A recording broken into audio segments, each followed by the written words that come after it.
두 번째 인물은 그 이제 디디우스와 함께 금방 나오는 그리스보라는 사람입니다. 그리스보라는 사람입니다. 이 그리스보는 유대인의 회당장이라고 되어 있습니다. 유대인의 회당장은 무슨 말이냐면 이제 진짜 유대 본토 말고요. 이제 다른 지역에 유대인들이 가면은 남자 10명이 되면 회당을 구성할 수 있게 됩니다. 아마 이제 재정적으로도 되고 이제 본부에서도 허락이 되고 막 그 운영이 되는 건 거죠. 그러니까 10명 정도 이상이 되면 회당을 하나 세우는데 고린도 같은 도시는 회당이 여러 회당이 있었습니다. 고린도전서를 같이 쓴 소스데네도 회당장 출신이었거든요. 그러니까 이제 다른 회당장, 뭐 우리 같은 지역에도 교회가 여러 있든지 그런 것이죠. 그런데 이제 이 회당장이라는 사람은 성직자는 아닙니다. 유대교는 어떤 성직자가 있는 개념이 아닙니다. 제사장, 레위 외에는 없는데 성직자는 아니지만 그 회당 책임자니까 지도급 인사인 것이죠.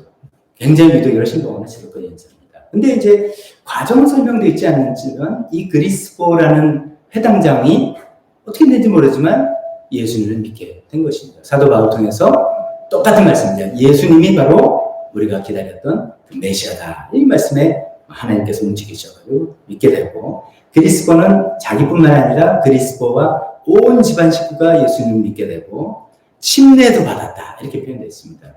그 굉장히 침례받았다는 이야기를 분명히 전하고 있습니다. 이런 것이 이제 보면은 그냥 예수님 믿었다는 것과 또 다른 단계의 이야기입니다.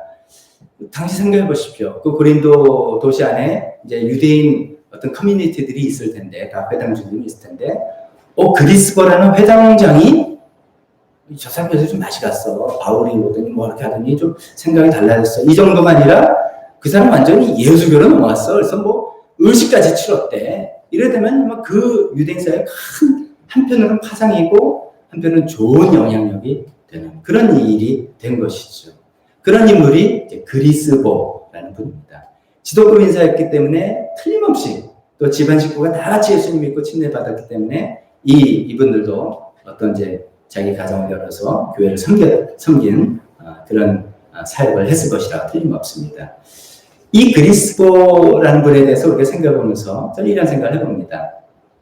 그리스보와 그 집안 사람들의 침례식, 고린도 도시에서 고린도 교회에서 그리스보와 그 집안 사람들의 침례식이 어땠을까 한번 우리 상상을 한번 해보는 것입니다.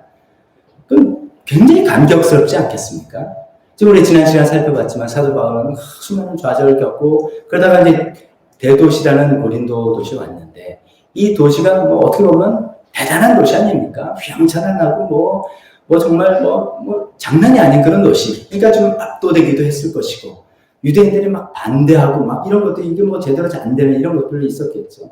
그렇기 때문에 고린도서 2장 3절에 보면 이렇게 표현합니다. 내가 여러분과 함께 있을 때에 나는 약하였으며 두려워했으며 무척 떨었습니다. 그래서 솔직한 자신적을 얘기해요. 내가 처음에 고린도 개척했을 때 내가 뭐 담대한 마음으로 뭐 불나가라 뭐 이게 아니라 나도 굉장히 나의 좌절 경험도 있었고 도시의 분위기도 좀 이렇게 압도되는 것도 없지 않았고 유대인들도 반대도 있었고 뭐 그래서 이게 나도 좀 두려움도 있었고 떨기도 했고 그래서 주님께서 환상을 나와서 두려워하지 마라 힘도 주셨고 이렇게 된 것이다. 이런 분위기에서 시작했는데 열매를 얻고 그것도 그리스보라는 유대 회당장 지도급 인사와 온 집안 식구들이 예수님 믿고 우리가 침례받겠습니다. 얼마나 기뻤겠습니까? 그때 이제 어디서 했는지 정확히 모르지만 그때 정말 감격스러웠을 것입니다. 더 이상 이제 포세이돈 믿는 사람도 아니고 아프로디테 따라다니는 사람이 아니고 참되신 하나님의 자녀임을 공식적으로 선포하는 그 침례식 이런 것이죠. 교회는 이런 침례식이 활용성입니다. 교회는 어쩌면 이제 교회 존재 목적이 영혼을 구원하여서 예수님의 제자로 삼는. 근데 처음에 영혼 구원하는 내가 정말 예수님 믿는 사람이 되었습니다. 라는 그 고백을 마음으로만이 아니라 진짜로 내 마음과 생각과 내 삶이 바뀝니다. 라고 하는 그 의식이 침례 의식 아닙니까? 그래서 이제 우리가 그런 것인데 여러분들 기억하십니까? 원래는 오늘이 침례식이었죠. 원래는 저희가 예정하여 9월 첫째 주일날 침례식 하자. 그래서 이제 5분이 침례 받기로 준비하고 간증문 쓰고 막 이랬는데 상황이 이렇게 됐습니다. 그래서 잠정적으로 10월 4일로 연기를 해봤습니다. 기도해서 뭐 좀 될지 안 될지 뭐 그런 여러 가지 생각이 있을지 모르지만 10월 4일 날 침례식 했으면 좋겠습니다. 그러면 또 다른 감격이 있을 것 같아요. 이 코로나 시기에 침례식 이런 감격이 있을 것 같아요. 모양은 좀 달라져야 되나? 저도 이제 시뮬레이션 해보니까 우리 뭐 침례식 하면 침례 받은 분들 여기 다 이제 서 있고 그러면 한 분 한 분 나와가지고 막 허그하고 뭐 근데 그런 건 좀 안 될 것 같아요. 뭐 이제 주먹 인사를 해야 될지 아니면 뭐 한 2m 거리 두고 눈 인사로 눈 맞추는 인사로 그냥 해야 될지 뭐 생각을 해봐야 되겠지만 온 교회적으로 축하하고 기뻐하는 이 시간들 하나님의 자녀가 되어서 축하하고 또 우리 교회 식구가 되어서 축하하는 이 시간들 있으면 좋겠습니다. 근데 그리스도가 그 가정이 침례받았다는 것이 이 고린도 교회 그런 분위기였고 그 위에 그리스도도 원래 지독금 인사했으니까 또 교회를 여러모로 섬겼을 것이라고 믿습니다. 세 번째 인물을 살펴보면 이제 오늘 본문에는 나오지 않지만 이제 고린도전서 뒷부분에 16장에 나오는 스데바나라는 인물입니다. 스데바나 이제 헬라어로는 이제 스테파나스 사실은 라틴어죠. 스테파나스라는데 이것이 이제 면류관이라는 뜻이죠. 우리가 영광의 면류관, 의의 면류관 할 때 그게 이제 스테파나스, 월계관이라는 뜻이죠. 그런 뜻의 이름을 갖고 있는 분입니다. 이분이 이제 초성이 여기서는 잘 안 나오는데 고린도전서 16장 제일 뒤에 굉장히 이분이 교회에도 중요한 역할을 했다는 것을 알 수 있는데 사도 바울이 이분에 대해서 이렇게 표현합니다. 16장 15절서부터 18절까지 제가 읽어드리겠습니다. 여러분이 아는 바와 같이 고린도 교회 여러분들 다 아시잖아요 라고 하는 거죠. 스데바나의 가정은 아가야에서 맺은 첫열매다. 아가야에서 맺은 첫열매라면 마게도니아는 빌립보, 데살로니가,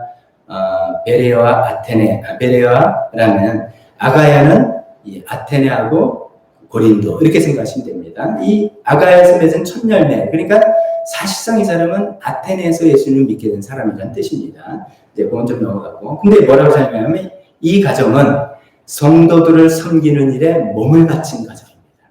성도들 섬기는 일에 헌신한 가정입니다. 여러분들이 아는 바와 같이 그러니까 사도 바울이 장신들은 모르는지 모르지만 이 사람은 사실은 그랬어요가 아니라 여러분이 다 아는 바처럼 이 가정은 정말 교회를 섬기는 일에 헌신한 그런 가정 아닙니까? 이런 것이죠. 그러므로 여러분도 이런 사람들에게 순종하십시오. 존경하고 순종해달라 이야기하죠. 이 사람이 이제 지금 에베소에 와 있는 바울을 찾아서 고린도 교회 소식을 전한 것이거든요. 그래서 나는 스데바나와 누구누구가 에베소로 와서 온 것을 기뻐합니다. 그러면서 그것은 여러분을 만나지 못해서 생긴 아쉬움을 이 사람들이 채워주었기 때문입니다. 소식을 다 전하고 바울이 작은 몸은 이제 에베소에 있어서 고린도에 갈 수 없는 어떻게 보면 바울로서는 한계죠. 육신의 한계, 여러 한계에서 여러 가지 더 해야 되고 마땅히 했으면 좋겠고 이런 거지만 한계가 있는 그 아쉬움들을 소식을 전해주고 또 그 역할을 함을 통해서 아쉬움을 채워준 사람이고 게다가 이제 마지막으로 이 사람들은 나의 마음과 여러분 고린도 교회 성도 여러분들의 마음에 생기를 불어주었습니다. 이 사람이 있으면 활력이 되고 뭐 답답한 것들에 소망이 생기고 문제가 생기면 해결책이 제시되고 그걸 또 몸소 실천해가지고 그래 이렇게 하면 되겠구나 으쌰으쌰 또 이걸 만들어 나가는 그런 분이었다는 것이죠. 스테바나 고린도 교회의 귀한 섬김의 일꾼이었던 것입니다. 정리를 해보면 첫 번째로 이거죠. 이 스테바나는 성도들을 섬기는 일에 헌신한 몸을 바친 사람일 뿐만 아니라 그 온 집안이 그렇다는 것을 또 생각해봅니다. 집안이 그렇다는 것을 염두에 두면 아마 틀림없이 이것은 그 집안을 열어서 우리 식으로 가정교회 목장을 한 그런 집안이다라는 뜻입니다. 그냥 한 사람만 열심히 교회 나와서 교회를 충성봉사 그게 아니라 가정을 열어서 교회를 섬기고 목장을 섬기고 가정교회를 섬긴 그런 분이다라는 뜻이 되는 것이죠. 게다가 저는 또 이런 생각도 해봤습니다. 스데바나의 가정이 가정 전체가 성도들 섬기는 몸을 바친 가정이다라는 표현에 우리 실제로 이제 목장 모임이나 교회를 이렇게 보면은 어린 자녀들 소중합니다. 특히 이제 어린 자녀들이 좋아해야지 부모는 이게 되는 것이죠. 부모가 좋아도 애들이 싫다고 그러고 거기 나 챙겨주는 사람도 없고 놀 친구도 없고 이러면 이게 애들이 안 따라가면 이게 좀 어렵잖아요. 어려움이잖아요. 그래서 어떻게 보면 아이들의 사역 굉장히 중요하다는 것이죠. 이제 우리 좀 그 신앙이 좀 이렇게 자리 잡히신 분들은 자녀들을 설득하고 구슬르고 용돈을 주더라도 야 목장에 누구 오면 너 잘 데리고 놀아줘. 이래 가지고 해서 누가 이제 새로 VIP나 다른 분들 왔을 때 아이들 잘 데리고 애들이 재밌게 놀면 목장도 즐겁고 교회도 즐겁고 이렇게 되는 것이죠. 이 스테바나의 가정 전체가 부모뿐만 아니라 자녀 전체가 교회를 섬기는 데 헌신한 그런 가정이라고 우리가 볼 수가 있는 것이죠. 그래서 그 역할을 가정 전체가 잘한 귀한 그런 가정이라고 볼 수 있죠. 두 번째는 아까 잠깐 언급한 사도 바울의 마음의 아쉬움을 채워주는 사람입니다. 그 아쉬움이 뭔지는 지금 이제 물리적으로 떨어져 있으니까 내가 그러면 문제가 있으면 당장 가서 뭘 할 텐데 그걸 못하는 여러 가지 사도 바울의 한계겠죠. 또 어쩌면 사도 바울의 부족함일 수도 있고요. 이런 것이죠. 이것은 이제 모든 교회가 완벽한 교회도 없고 문제 없는 교회도 없고 좋은 것들 참 많지만 또 이렇게 좀 요거는 저거는 이런 것들이 아쉬운 점들이 다 있다는 거죠. 그 아쉬운 점을 한 사람 다 해결할 수 있는 것도 아니고 그러면 그 아쉬운 점 눈에 보이면 그걸 또 알아서 남이 보든 보지 않든 알아서 아쉬움을 또 이렇게 좀 채워주고 역할하고 이렇게 하는 그런 귀한 우리 지난번에 인정에 대해서 무상에 대해서 생각하면 오히려 남이 안 보이고 남도 모르게 그냥 어떻게 했는데 요새 좀 어느 날 문제가 없어졌네? 누가 있는지 몰라요. 그렇지만 그런 교회적인 아쉬움을 크게 빛과 같이 소금처럼 역할을 해서 좀 채워주는 그런 귀한 역할을 했다는 것이죠. 세 번째 이 사람은 성도들의 마음에 생기를 불어주는 역할을 했다는 것이죠. 활력소를 보여주고. 사람들이 이게 다 우리가 알지 않습니까? 누구만 있으면 분위기가 환해져요. 밝은 사람, 긍정적인 사람, 소망적인 사람. 누가 있으면 재미있고 막 그런 것이죠. 재미가 단순한 재미가 아니라 밝은 소망의 이야기고 긍정적인, 믿음에 의한 긍정적이니까 그렇죠. 어떤 분은 늘 부정적이고 늘 불만이고 늘 걱정이고 늘 큰일 났는데 이거예요. 첫 마디가 큰일 났는데 이거예요. 별로 큰일이 아닌데도 큰일 났는데 이 한마디 때문에 진짜 큰일 난 것처럼 분위기를 까랑게 하는 그런 경우가 있습니다. 그 반대로 큰일 났으면 또 우리가 좀 잘 따져서 해결도 해야 되겠지만 그거대로 분석해서 해야 되겠지만 긍정적인 분위기, 밝은 분위기, 소망의 분위기, 활력의 분위기 이런 분위기를 막 만들어주는 그런 역할을 한 귀한 교회를 섬기는 스테바나 같은 분이 있었다는 것이죠. 자, 그런 이제 일꾼이 있었고요. 네 번째는 마지막으로 살펴볼 고린도 교회를 섬기는 분들.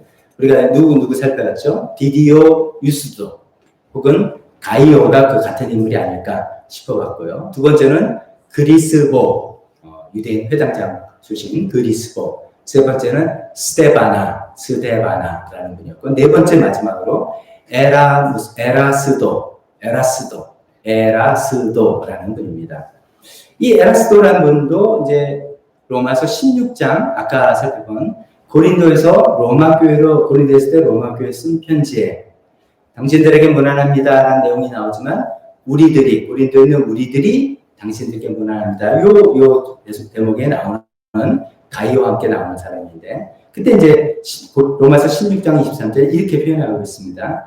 이제 고린도에서 이 편지를 썼습니다. 로마서는 이 성의 재무관, 즉 고린도 성의 재무관인 에라스도가 여러분에게 문안합니다. 나와 함께 문안합니다. 이렇게 썼습니다. 그러니까 이 에라스도라는 사람은 고린도 교회 이제 교인인데 고린도 도시의 재무관이다. 공직자다. 이거죠. 고위공직자다. 어떤 자료를 보니까 이분이 어떻게 해서 얼굴 매겼는지 모르지만 고린도 도시의 직급 서열 4위다. 총독이 있을 것이고 부총독 뭐 있는지 모르지만 재정을 담당하는 분이 굉장히 중요한 역할 아니겠습니까? 서열 4위 정도가 되는 고위공직자인 사람입니다. 이분이 어떻게 예수님을 믿게 되는가? 틀림없이 과정은 설명 안 됐지만 사도 바울을 통해서 예수님을 믿게 된 사람이죠. 이분도 하나님을 공경하는 사람이었을 가능성이 굉장히 큰 것이죠. 유독에 접촉이 있고 관심을 갖고 있다가 사도 바울을 통해서 예수님을 만나고 믿게 된 사람이겠죠. 1930년에 이제 고고학적인 이제 발굴을 하는데 고린도 이 도시에 이런 비문이 발견됐다고 합니다. 1930년에 발견된 건데 1세기 이 비문이에요. 1세기인데 그 내용을 읽어보니까 이런 거예요. 공직자 에라스도가 자비로 자기 돈을 자비로 포장도로를 개설했다. 이런 비문이에요. 그 이제 인정 그 사람의 공문 인정해서 써놓은 비문이겠죠. 물론 이 에라스도가 진짜 성경은 에라스도라는 100% 그렇게 말할 수는 없겠죠. 그렇지만 그 1세기의 고상시의 사람이고 또 공직자 이런 걸 보면 우리가 그냥 그렇게 생각해도 큰 우리는 없지 않을까 생각을 해봅니다. 그러면 이제 그 맞는다면 이 공직자 에라스도라는 사람이 공직이면서 돈도 많고 당연히 돈도 많고 사회적으로 이렇게 존경받는 일들을 한 사람이에요. 공공유익 위해서 재정을 쓰는 사람. 공공유익 위해서 재정을 쓰면 당연히 교회를 위해서도 큰 재정을 썼겠다 이렇게 생각을 해보는 것이죠. 그러니까 이제 에라스도라는 교인이 있다면 이런 것이죠. 돈도 많고 사회적 지위도 높고 사회적으로 존경받기도 하고 하는 그분이 그 교회 다닌대. 이렇게 되면 교회라는 것의 이미지가 굉장히 좋아지는 그런 거겠죠. 지금 이제 오늘 아까 안창 집사님이 기도하신 것처럼 우리가 굉장히 지금 도전에 직면해 있죠. 코로나 시대에 교회가 감염의 원상이냐, 이런 생각 때문에 기단이다 이런 걸 떠나서 그런 걸 억울하다 이런 걸 떠나서 많은 분들의 인식에는 좀 부정적인 이미지가 많이 들어가 있는 그런 시대로 우리가 접하고 있습니다. 이제 어떤 가게나 이런 데서도 연애 들으면은 교회 다른 사람은 만나지 마, 이런 올물까봐, 이런 거 아니면 반사회적인 사람들처럼 이렇게 그러니까 정확히 알지 않은 채로 그냥 듣고서는 생각하시는 것에 우리 마음은 굉장히 아프고 상처죠. 그런 시대를 살아가는 저와 여러분들, 우리한테는 진짜 큰 도전인 것 같습니다. 우리가 이제 어떻게 하자면 당시 교회 다니는 사람이지라고 할 때 이제 에라스도를 생각하면서 그런 겁니다. 에라스도가 교회 다니는 사람이면 굉장히 저 사람이 교회 다니는 사람은 틀림없어. 이렇게 되는 것인데 지금 사회적인 분위기가 이제 이런 분위기가 됐을 때 그래도 소망해 봅니다. 대중적으로는 어떻게 되도록 개인적으로 나를 아는 사람이 개인적으로 우리를 아는 사람이 아니야. 그래도 저 사람은 안 그래. 저 사람은 아니야. 라고 해서 어쩌면 예수 믿는 나를 인정하고 나의 삶을 인정하는 것 때문에 교회를 비난하는 소리를 그래도 정말 못하고 그런 것들이 전파돼서 또 이런 것들이 또 안 좋은 분위기는 이미지는 또 올바로 바로 잡히게 된다면 얼마나 좋을까 이런 생각. 이게 우리한테 큰 도전이 아닌지 모르겠습니다. 근데 에라스도는 정말 그런 굉장히 긍정적인 역할을 했던 분이죠. 이 에라스도가 그렇게 고위층이면서 분명히 이제 돈도 많고 사회적인 기부도 많이 하고 교회 동감도 많이 했을 것이고 이제 그런 거냐? 그러면 되게 그런 분들 있잖아요. 이제 고위층이고 돈 많고 그러면 이제 저는 이제 헌금으로만 그냥 뒤에서만 하겠습니다. 이런 분이 있을 수 있는데 이 에라스도는 그런 사람이 아니다. 사회계 현장에 직접 동참한 그런 멋있는 삶이었습니다. 나중에 이제 사도 바울이 고린도에서 1년 반을 장기 사역을 하고 이제 2차 여행을 마치고 돌아갔다가 3차 선교 여행은 이제 에베소라는 도시에 2년 동안 또 장기 사역을 했을 때 에라스도가 에베소를 가게 됩니다. 에베소를 같이 가서 거기서 같이 바울 사도를 도와서 사역을 직접 고린도에서 가지고 닦은 그 사역의 실력을 에베소에 또 교회 개척에 함께 뛰어들었던 사람입니다. 뿐만 아니라 이 에베소에서 사도 바울은 어떤 계획을 세웠냐면 내가 결국 로마까지 가야 될 텐데 이제 마케도니아 통해서 이제 갈 선발대를 선정하는데 이 에라스도하고 디모데를 선발대로 보냈다라고 사도행전 19장 22절에 적혀져 있습니다. 그런 거 보면 그냥 공직자고 돈 많고 뒤에서만 이렇게 나는 헌금으로만 후원하는 이런 그것도 귀한 일이지만 사역의 현장에 뛰어들고 어쩌면 선교 현장에 뛰어드는 몸으로도 좀 교회를 섬기는 그런 멋있는 분입니다. 마지막으로 에라스도가 이제 나오는 것은 디모데후서 4장 20절입니다. 디모데후서라는 것은 사도 바울이 가장 말년에 쓴 편지입니다. 디모데에게 쓴 편지 때 에라스도는 고린도에 머물러 있고 뭐 이런 표현이 있는 거 보니까 다시 이제 고린도로 돌아와서 아무래도 이제 공직에 있으니까 그동안 뭐 장기 휴가를 낸 건지 좀 사정은 잘 모르겠지만 다시 돌아와서 그 직분을 이제 수행하면서 교회를 섬긴 게 아닌가 싶습니다. 사회전직에도 있고 재산도 풍부하지만 또 사회 현장에서 직접 뛰는 그렇게 교회를 섬기는 에라스도라는 그런 인물이 있습니다.